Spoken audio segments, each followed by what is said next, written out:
Hello everyone, welcome back to my channel ಅಮ್ಮನ ಅಡುಗೆ ಮನೆ. ಇವತ್ತು ತಿಳಿಸಾರನ್ನು ಮಾಡೋಣ ಅಂತ ಅಂದ್ಕೊಂಡಿದ್ದೀವಿ. ಫಟಾಫಟ್ ಅಂತ 5-10 ನಿಮಿಷದಲ್ಲಿ ಯಾವುದೇ ರೀತಿಯಾದ ಬೇಳೆಯನ್ನು ಬೇಯಿಸ್ತೀರಿ ಈ ತಿಳಿಸಾರನ್ನು ಮಾಡ್ಬೋದು. ಯಾವ ರೀತಿ ಮಾಡ್ಬೋದು, ಇದಕ್ಕೆ ಬೇಕಾಗಿರುವ ಸಾಮಗ್ರಿಗಳು ಏನೇನು ಅಂತ ನೋಡೋಣ ಬನ್ನಿ.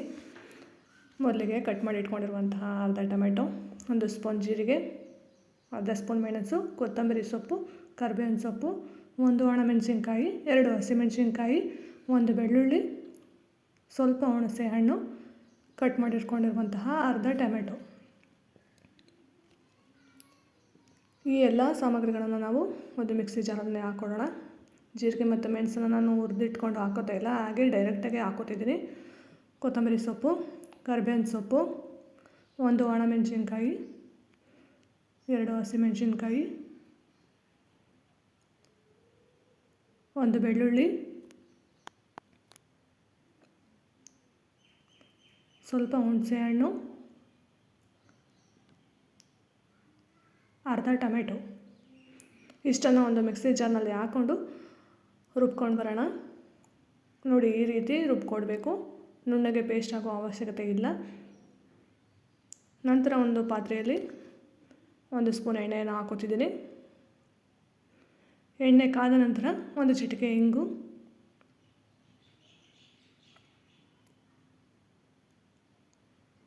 1 ಸ್ಪೂನ್ ಸಾಸಿವೆ,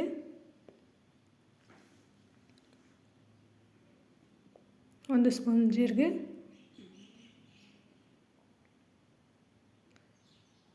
ಕರಿಬೇವಿನ ಸೊಪ್ಪು,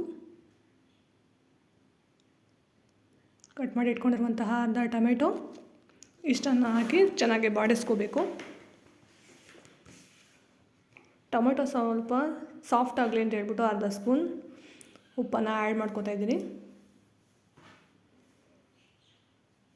ಟೊಮೆಟೊ ಸಾಫ್ಟ್ ಆಗಿದೆ. ಇದಕ್ಕೆ ಅರ್ಧ ಸ್ಪೂನ್ ಅರಿಶಿಣದ ಪುಡಿ, ಅರ್ಧ ಸ್ಪೂನ್ ಅಚ್ಚ ಖಾರದ ಪುಡಿ.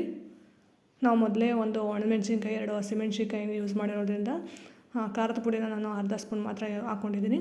ರುಬ್ಬಿಟ್ಕೊಂಡಿರುವಂತಹ ಮಸಾಲೆನ ಇದರೊಳಗಡೆ ಆ್ಯಡ್ ಮಾಡ್ಕೋಬೇಕು.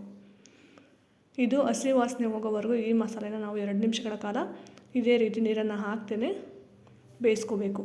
ನಂತರ ಮಸಾಲೆ ಹಸಿ ವಾಸನೆ ಎಲ್ಲ ಹೋಗಿದೆ. ಇದಕ್ಕೆ ಅಳತೆ ತಕ್ಕಷ್ಟು ನೀರನ್ನು ಹಾಕ್ಕೊಳ್ಳೋಣ. ನಾನು ಇಲ್ಲಿ 3-4 ಜನಕ್ಕೆ ಆಗುವಷ್ಟು ತಿಳಿಸಾರನ್ನು ಮಾಡ್ತಿದ್ದೀನಿ. ಇಷ್ಟು ನೀರು ಸಾಕಾಗುತ್ತೆ. ನಂತರ ಇದಕ್ಕೆ ರುಚಿಗೆ ತಕ್ಕಷ್ಟು ಉಪ್ಪನ್ನು ಹಾಕ್ಕೊಳ್ಳೋಣ. ಕೊನೆಯದಾಗಿ ಕೊತ್ತಂಬರಿ ಸೊಪ್ಪನ್ನು ಆ್ಯಡ್ ಮಾಡ್ತಿದ್ದೀನಿ. ಇಷ್ಟನ್ನು ಹಾಕ್ಕೊಂಡು ಒಂದು ಕುದಿ ಬರೋವರೆಗೂ ಕುದಿಸ್ಕೋಬೇಕು. ನೋಡಿ, ಯಾವ ರೀತಿ ಕುದಿ ಬಂದಿದೆ. ತಿಳಿಸಾರು ರೆಡಿಯಾಗಿದೆ. ಇದನ್ನು ಬಿಸಿ ಬಿಸಿ ಅನ್ನ ಜೊತೆಲಿ ತಿನ್ನೋದ್ರಿಂದ ತುಂಬಾ ಚೆನ್ನಾಗಿರುತ್ತೆ. ಯಾರಿಗೆ ಕೆಮ್ಮು ಬಂದಿರುತ್ತೆ ಅವ್ರಿಗೆ ಇದನ್ನು ತಿನ್ನೋದ್ರಿಂದ ಗಂಟಲಿಗೆ ತುಂಬ ಹಿತ ಅಂತ ಅನಿಸುತ್ತೆ. ಈ ರೆಸಿಪಿ ನಿಮಗೆ ಇಷ್ಟ ಆಗಿದ್ದರೆ ದಯವಿಟ್ಟು ಲೈಕ್ ಮಾಡಿ, ಶೇರ್ ಮಾಡಿ ಮತ್ತು ಕಮೆಂಟ್ ಮಾಡಿ.